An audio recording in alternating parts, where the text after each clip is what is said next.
Hello, everyone. My name is Darren Anderson, and I'm here from Vive Crop Protection to welcome you to this webinar presented by Kelly Greig, a biologist and marketing associate here at Vive Crop Protection.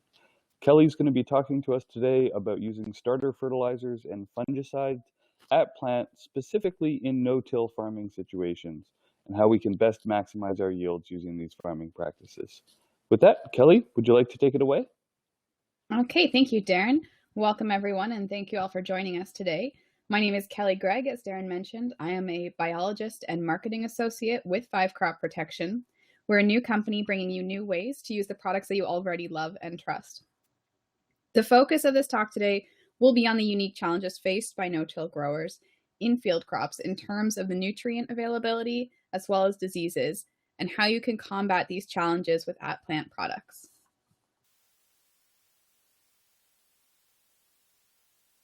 So we'll be going over the impact that the residue can have on soil temperatures, as well as the impact that starter fertilizer can have on field crops, specific to no-till situations.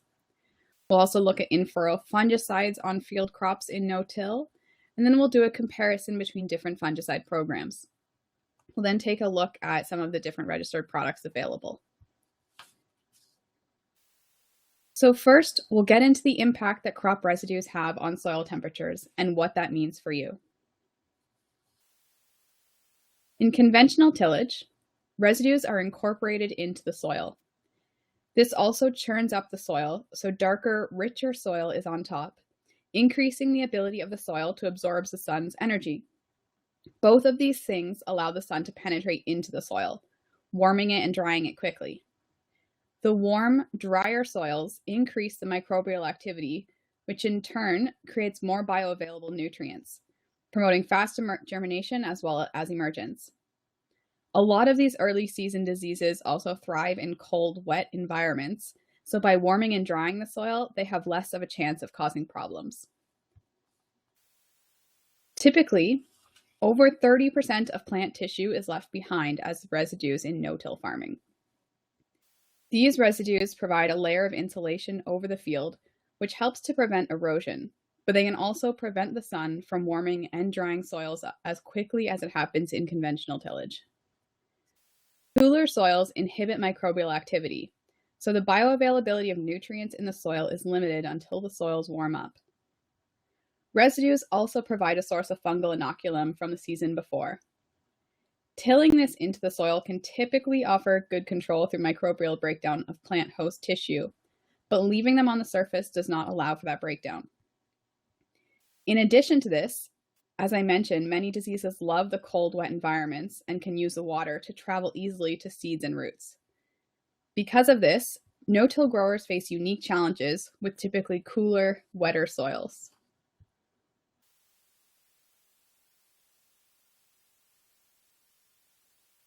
This study was done in Wisconsin, and it highlights the effects that residues can have on the soil temperature.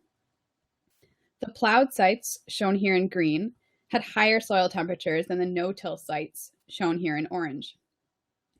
No-till corn plots with soybean, wheat, and corn residues were all lower than their tilled counterparts, with corn residues providing the largest drop in temperature.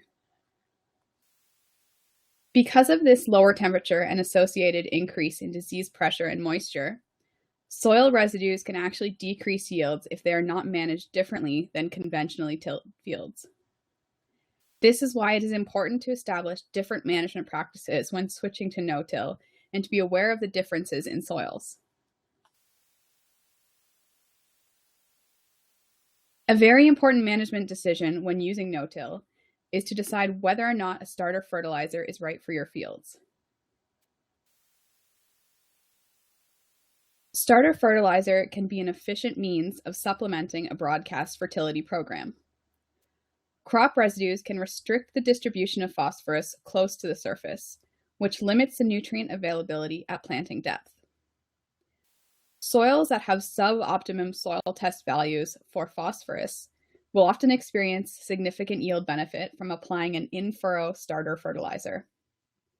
Cold and wet growing conditions can inhibit nutrient availability and uptake regardless of the soil fertility that you have. Cool temperatures slow the plant growth, and wet soils inhibit the respiration of roots. This reduces the nutrient uptake. These conditions may also be favorable for seedling diseases that impact the roots, which can further reduce the nutrient uptake ability of the plant. Cold and wet conditions also inhibit the activity of soil microbes needed for nutrient mineralization, which delays the release of nutrients found in organic matter. Seedlings in particular have small root systems that need to support rapid seedling growth, so it is critical to maximize the amount of nutrients that roots come into contact with. Any stressors that impact the roots, including insects and seedling diseases, can dramatically reduce nutrient uptake. This table illustrates how nutrient uptake per length of root changes as the corn grows and matures. If you look at the younger plants with the 4-leaf stage with small root systems, they absorb nutrients at 10 times the rate per mile of root per day, compared to roots when corn is at tassel. These numbers stress how important it is for small root systems to get all the nutrients they can. So having those fertilizers in close proximity to the roots will maximize their chance of meeting their nutritional demands. Using a starter fertilizer maximizes the nutrient uptake of young plants when they have those small root systems. This increases early season plant growth even when broadcast phosphorus is applied. Broadcast phosphorus distributes very slowly in the soil, whereas a starter fertilizer placed in close proximity to the seed really helps to spoon feed your nutrients to the seedlings. In this study, In-Furrow applications of 10-30-40 to corn increase the early season plant growth beyond the effect of broadcast fertilizer on its own. Increased early plant growth can lead to advanced crop maturity and reduced grain moisture, saving you money on drying costs after harvest. It is important that your plants receive enough nutrients early on, as grain sets are typically determined earlier than we think. For example, between V3 and V5, it has generally already been determined how many kernel rows there will be in corn. Because of this, providing those nutrients early on can also lead to increased yield.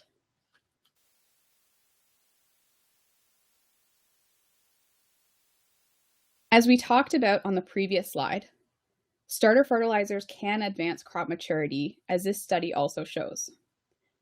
Corn fertilized with 3 gallons per acre of In-Furrow 10-30-40 had more leaf colors on average than the untreated control. This application rate is on the low end of the rates that we discussed on the previous slide. But advanced crop maturity does not always mean increased yield. Despite the fact that the previous slide with the same study showed advanced crop maturity when starter fertilizer was applied in all 3 sites, the grain yield was only affected in 1 out of 3 of the sites. While yield was not affected in all the sites, they did find in this study that the grain moisture was reduced by 0.5 to 1.7 percentage points, so you still save costs on drying. It is important to have soil tests done to ensure that you're using the right nutrients. Let's take a quick look here at Liebig's barrel analogy, which states that your most efficient resource determines your maximum yield. When we look at this picture, each stave represents a nutrient in this example. If one of the staves is too short, then it doesn't matter how tall the other staves are. You aren't going to be able to fill the barrel higher than the shortest stave. In terms of plant growth, whichever resource is most efficient will determine how much potential yield you can have. In other words, adding more phosphorus to phosphorus-rich soils is going to have very minimal, if any, impact on yields if you have a deficiency in something else, which is why soil tests are important tools for decision making. This is true for any resource that the plant requires, such as water, limiting diseases, and other things, which is why you won't always see a payoff from one management decision. To elaborate on that, you're going to get the greatest responses to starter fertilizers when those nutrients are deficient. In this study, done out of Iowa State University, which was featured last week on No-Till Farmer, the largest net returns were found when phosphorus and potassium were very, very low, or optimum. Anything above that with high or very high levels of phosphorus or potassium saw only losses recorded at $3 corn and $8 soybean.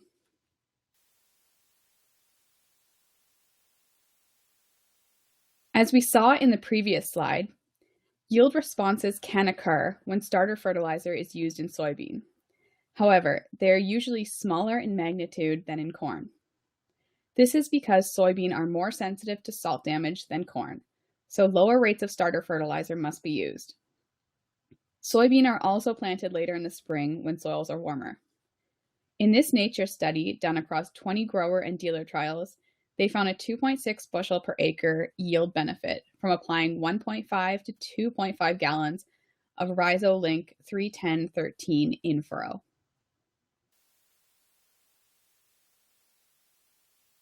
When considering starter fertilizer for your operation, you should consider which fertilizer to use and what soil type you have. Fertilizers that have a salt index of 20 or lower are considered safe for in-furrow use. The general rule of thumb is to not apply more than 10 pounds per acre of N plus K. However, this is also dependent on the fertilizer source. So-called low-salt fertilizers usually contain potassium phosphate, which has a much lower salt index than potassium chloride. Different soil types also have the ability to buffer seed from fertilizer salts, and lower rates of fertilizers should be used on sandier textured soils compared to loams. As always, make sure to consult your local agronomist or extension specialist on the appropriate fertilizer sources and rates to apply in your operation.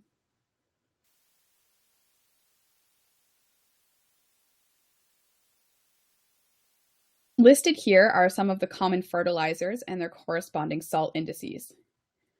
Note that any of the fertilizers listed below 1034.0 have a higher salt index than 20, so these should not be used in furrow as they can burn your seed. Also remember that seed injury is more likely to occur on soybean than corn, and this can differ by soil type. So speak with your agronomist or extension specialist if you're not sure what you should be using.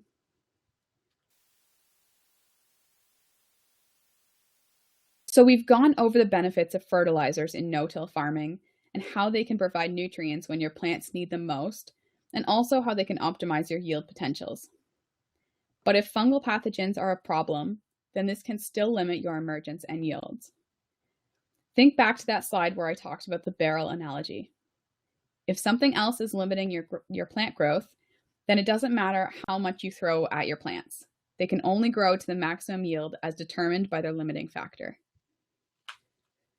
So for this next section, I will go over some of the problems encountered by no-till farmers in terms of early disease in field crops, as well as the plant health benefits that you can get when using certain fungicides. So we've talked about how leaving the residues on the fields can prolong the length of time that soils stay more wet and cold, and how this can impact the nutrient availability. But this environment also favors growth of many seedling diseases, particularly root rots and seedling blights caused by Pythium and rhizoctonia species. The longer that it takes for seedlings to emerge in these environments, the greater chance they have of infection. If a plant does become infected, then roots can rot, and this can restrict the ability of a plant to take up water and nutrients, which can inhibit germination and lead to the damping off that you see in the fields in wet springs. Seed treatments are recommended to protect the seed from rot, while the in-furrow fungicides are recommended to protect the developing seedlings from roots and stalks rot.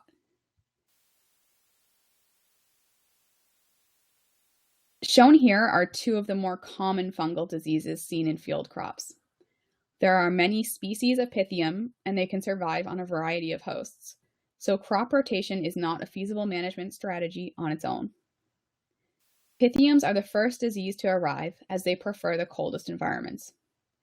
Symptoms include brown, soggy roots, and a restriction of water and nutrients can make the hypocotyls look pinched. Rhizoctonia arrive between planting and shortly after emergence. and they prefer warmer soils and Pythium. Symptoms include shrunken, reddish-brown lesions on hypocotyls near the soil line. Both Pythium and rhizoctonia can lead to damping off in the seedling stage, creating uneven plant stand.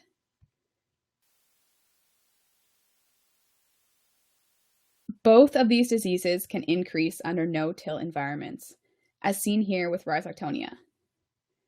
This study done in Washington looked at the impacts of rhizoctonia populations when transitioning from conventional tillage to direct seeding. The solid bars represent the tilled plots, and the white bars represent the no-till plots. You can see that they generally found higher populations of rhizoctonia in the no-till fields. They did find instances, though, where these levels evened out between tillage practices. This was roughly after about 12 years, which may be related to a change in the microflora balancing this out, but so far this has not been confirmed. Using fungicides in-furrow can offer disease control when many fungal pathogens are present, but using the group 11 Strobilurins, like Headline, Quadris, and Aztroid, can also provide plant health benefits if they are applied at appropriate times. In particular, the use of azoxystrobin, which is the active ingredient found in Aztroid and Quadris, can provide your plants with many extra benefits. These include preserving the green leaf area, which extends the time for grain fill, increasing the water use efficiency, which can improve a plant's tolerance to drought, improving CO2 absorption, which enhances the photosynthesis and increases sugar production, as well as providing the benefit of broad-spectrum disease control. The Strobilurin family of fungicides can prolong greening in a crop by inhibiting the ethylene production. Ethylene production leads to leaf senescence, which is characterized by a lack of chlorophyll in the plants. Strobilurins, like azoxystrobin, are ACC synthase inhibitors. This means that they interfere with the conversion of ACC into ethylene. Looking at the graph here, Strobilurins decreased the amount of ethylene formed compared to the two auxins used, which are plant growth hormones that increase ethylene production. Delaying senescence means extended time for more grain fill.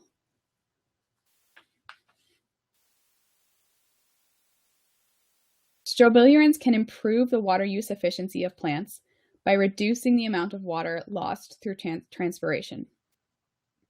In this study that was done on wheat, this effect was more pronounced under larger applications of water. The efficiency was less noticeable when water was limited, but there is more potential for water use efficiency in drier times. In addition to this, it's important to note that many hybrids are more susceptible than others to limited water. Strobilurins are a great fungicide to use to help them maximize their water use. There is also a movement towards more water-efficient hybrids, but they're not quite at the stage that they could be at yet, so those hybrids could also benefit from added improvements in water use efficiency. Strobilurins have also been shown to increase plant growth by increasing the levels of nitrate reductase in a plant. Nitrate is the preferred uptake and transport form of nitrogen in most crop plants. Once nitrate reaches the plant, it is reduced to nitrite by nitrate reductase and subsequently to ammonium M. The ammonium N is transferred to carbon-containing compounds to produce amino acids, which are the building blocks of proteins. By increasing the nitrate reductase, Strobilurins make nitrates more readily available to plants to use to produce the essential proteins and speed up plant growth. You can see here in this study an example of this. Using azoxystrobin in spring barley almost doubled the amount of proteins that they found by dry weight compared to the untreated barley.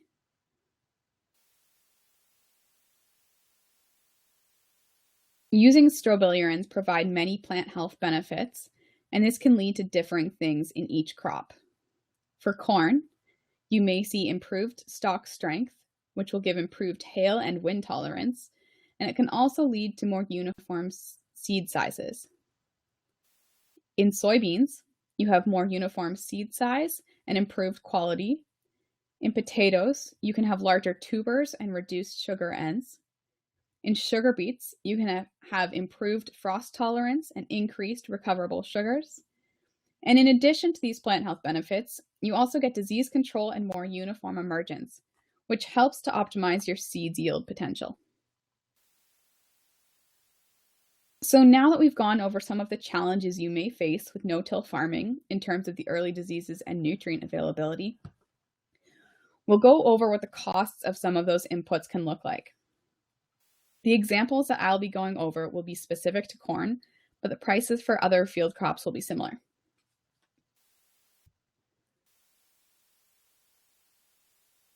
The very first question you should ask yourself is, should I be using In-Furrow products? When prices are high, this is a no-brainer. You're going to get a good return. But with low grain prices, there are many things to consider. Do you have a history of disease in your fields? Have you noticed uneven stand counts before? Have you had to replant fields from poor emergence at all in recent years?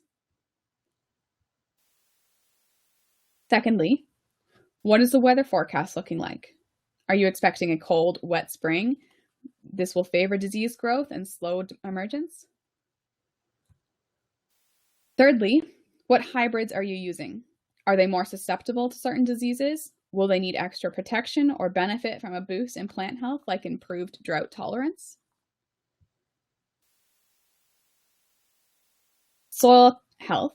What nutrients are you lacking? Do you need to add more water? Higher organic matter will bind up nutrients longer than low organic matter, so how much nutrients do you need to make available at planting? Lastly, the most important question, do the economics make sense? These are all questions you should be asking, and even if you think the answer is no to everything, you may be surprised at the benefits you can still get from using In-Furrow products. The next few slides will go over some case studies comparing the costs of applications to possible yield benefits and returns you may see.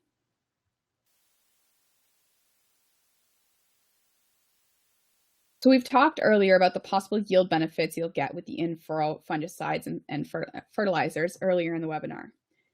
Usually, when you're using a fungicide, you'll see 5 to 10 bushels per acre on top of your starter alone. This chart lays out the return on your investment at different yield increases on the left, with the price of corn on the top. You can swap this in and out with other crops relatively easily as well.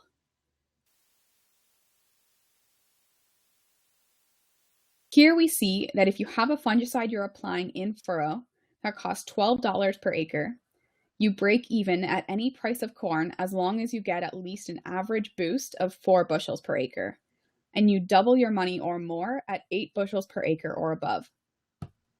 This means that most years applying a fungicide in furrow will have a positive return on investment.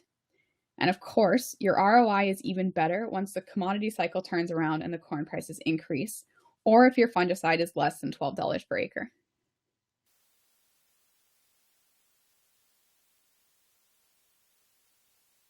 Likely some of you listening still don't use starter fertilizer, but have been thinking about making the switch. Well, most planters can be retrofitted these days. Previously, you would have had to make the call based on the yield increase for starter alone. Now though, if you can get an additional yield bump by putting down a fungicide in furrow, the economics can make even more sense. If your starter gets you 5 to 10 bushels per acre, and your fungicide gets you an additional 5 to 10 acres, in total you can hit 10 to 20 bushels per acre. So let's assume you get 8 bushels per acre for your starter. At $3.25 corn, that's an extra $26 for you. Let's say you buy 1034-0 for $13. That means you make $13 extra per acre. For starter and fungicide use, you double your yield benefit. With $12 fungicide, that means you make 27 extra bucks per acre.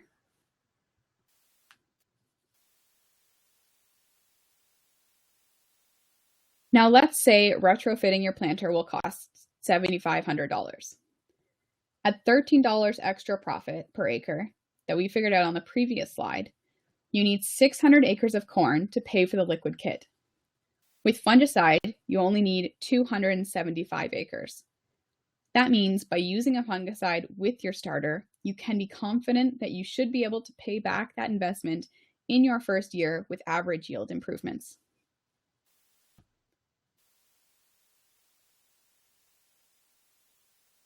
In corn, growers are often applying a foliar fungicide at tassel to control foliar diseases like anthracnose, gray leaf spot, northern cornleaf blight, and rusts. Using an in-furrow Strobilurin fungicide can increase a plant's resistance to disease by boosting the overall plant health and reducing other stressors. It can also decrease the amount of soil diseases that can infect leaf tissue or stalk of the plants. And using xylem-mobile fungicides like azoxystrobin can also provide some limited foliar protection against diseases if pressure is low. This means that in years where disease pressure is expected to be low, growers may be able to skip a foliar application of fungicide at tassel. It's important to note that headline and mancozeb won't give any foliar protection if applied in furrow, as they are not xylem mobile.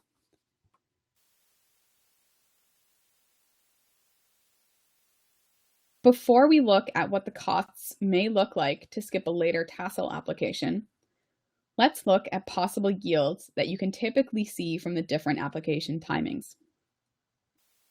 Looking at this chart, V6 plus VT applications give you the highest yield bump, followed by In-Furrow plus V6 application. Third, we have the In-Furrow treatment, which also had the highest yield bump out of the solo applications. Giving your plants the best start right from planting will enable them to better fight off pathogens later. You can then wait and determine if you will need to use the later V6 or VT application. Because even though these yields look high for that V6 plus VT application, doesn't mean it will pay off. Application costs are much more expensive for V6 and VT, considering in-furrow treatments are done at planting. So assuming you're already set up for liquid fertilizer applications, then there are no added equipment costs. Because of this, in-furrow applications are the cheapest and estimated at $12 per acre, which again is just an estimated product cost.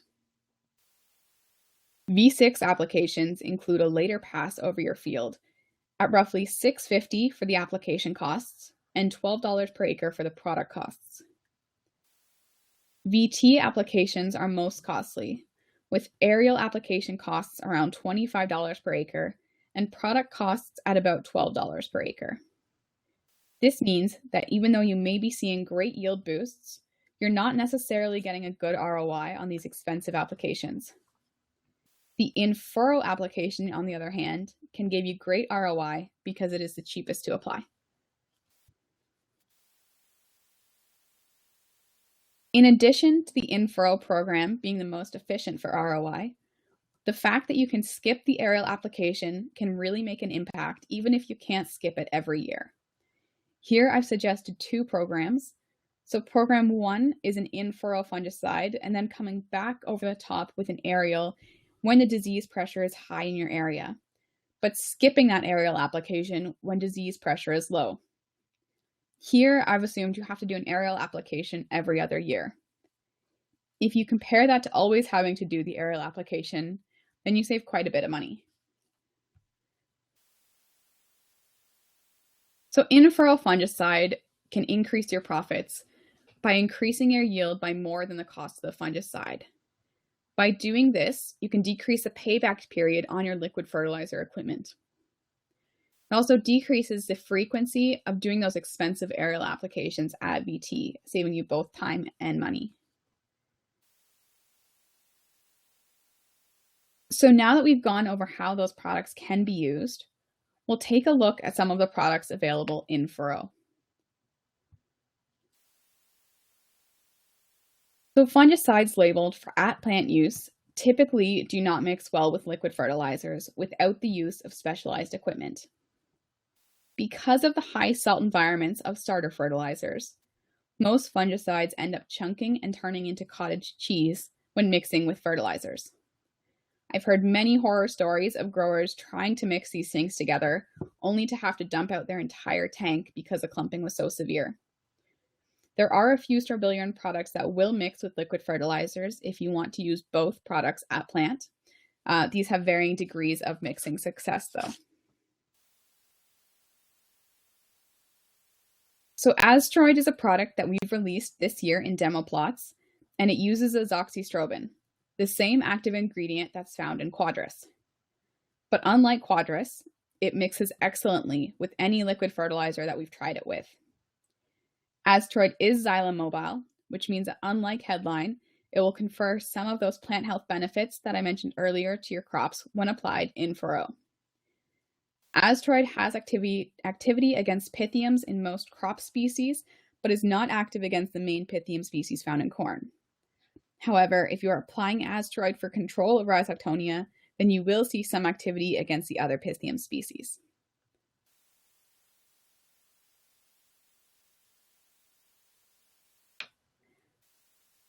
All right, and now I'm going to walk you through some of the product benefits and yield data that we've seen so far with Aztroid. This product mixes flawlessly with starter fertilizers with no dilutions needed. It is labeled for all in-furrow and foliar uses of azoxystrobin, and the use rates allow 1 gallon to treat up to 15 acres for in-furrow use. I've talked a lot about corn and soybean in this webinar, but Aztroid has a full label with many other crops and diseases on it, including potatoes, sugar beets, peanuts, and cotton. The full label can be found on our website at www.vivecrop.com/Aztroid and also available on the CDMS website. Between field and lab testing, we've tested Aztroid with over 30 different fertilizers and haven't had any issues reported. Some require more agitation than others, but looking at this picture, you can see the challenges that other competitors face. The left product is one that claims to be fertilizer compatible, while the middle product uses the same active ingredient as Aztroid, but is not fertilizer compatible. You can see that the Aztroid on the right mixes very well. Field trials done across Illinois, Indiana, Iowa, and Louisiana in 2014 and 2015 saw an 8.8 bushel per acre increase when Aztroid plus starter fertilizer was used, over bushels gained by just starter fertilizer use alone.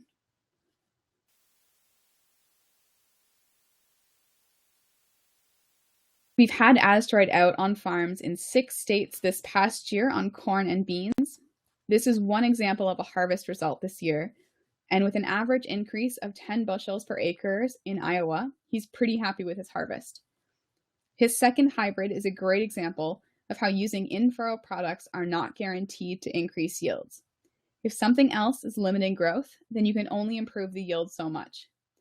But with yields like plus 13 and plus 17 in the other 2 hybrids, he's more than made back his money. The site with 17 bushels per acre is a great return on investment. We'll be releasing a full summary of our harvest results in the next 4 to 6 weeks, and anyone who's interested in receiving a copy should go to our Aztroid webpage and sign up for our mailing list.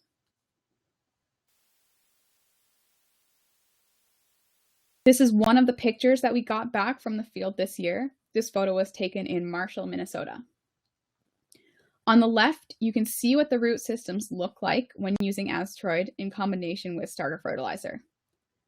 The plant on the right was treated with only starter fertilizer.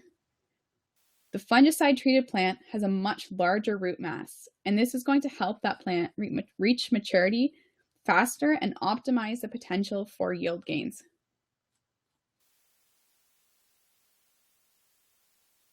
Soybean trials done in Illinois, Iowa, and Indiana also saw yield boosts when Aztroid was applied in addition to starter fertilizer by an extra 2.6 bushels per acre. Aztroid had great crop safety on soybean, but again, make sure you speak with your agronomist when deciding what starter fertilizers to use for your area. This is another picture we got from our grower demo trials this summer. The soybean on the left was treated with both asteroid and starter fertilizer, while the soybean on the right was treated with only starter fertilizer. You can see that root growth on the plant lacking fungicides was fairly restricted, while the root mass on the fungicide-treated seedling is much greater. Use of asteroid also increased nodulation on the soybean. I often get asked, well, how is asteroid going to affect the good microbes in my soil? Azoxystrobin has actually been shown to have very little impact on beneficial microbes, particularly the mycorrhizal fungi that create the nodules. It may even have activity against some of the fungal species that interfere with nodulation, as we can see happened in this picture.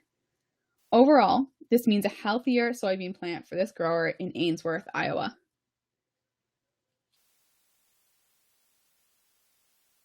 Using asteroid lets you have a worry-free tank mix with your starter fertilizers, so you can get both done in one easy, convenient pass. We've tested it under varying conditions, and it performs excellently after being frozen and then thawed. So growers getting out early to plant don't need to worry about their leftovers in their tank freezing overnight if they can't finish the application. We also had one grower who got rained out this year for 4 days after mixing it in his tank with his fertilizer. Once he got back out into the field, the product mixed right back up with no issues. Unlike with some products that claim fertilizer compatibility, you don't need to buy special equipment in order to mix fertilizer with the fungicide. If you're set up for liquid fertilizers already, then that's all you need. Using the fungicide will protect your crops against seedling diseases, past what a seed treatment can offer. And combined with the additional plant health benefits you may see, this gets your crops off to the best start possible, maximizing your yield potentials. So to summarize, typically the no-till fields tend to stay colder and wetter for longer periods. This means you can have slower emergence with your crops, as well as an increase in disease growth. Using the starter fertilizers and the fungicides, such as asteroid, can optimize your seed's yield potential and act as insurance by giving them that extra boost and providing them the nutrients that they need when they need it. So thank you all for joining me today. If anyone has questions, you can reach me at the email provided here or call us on our toll-free line. You can also visit us on the web, www.vivecrop.com, and go to our product page to sign up for our mailing list at vivecrop.com/asteroid. Thank you very much, Kelly. Appreciate that excellent primer on starter fertilizer, In-Furrow fungicides, and asteroid. And thank you to those of you that are listening. We really appreciate your time today. And as Kelly said, if you have any questions at all, please feel free to reach out. Thank you and have a great day.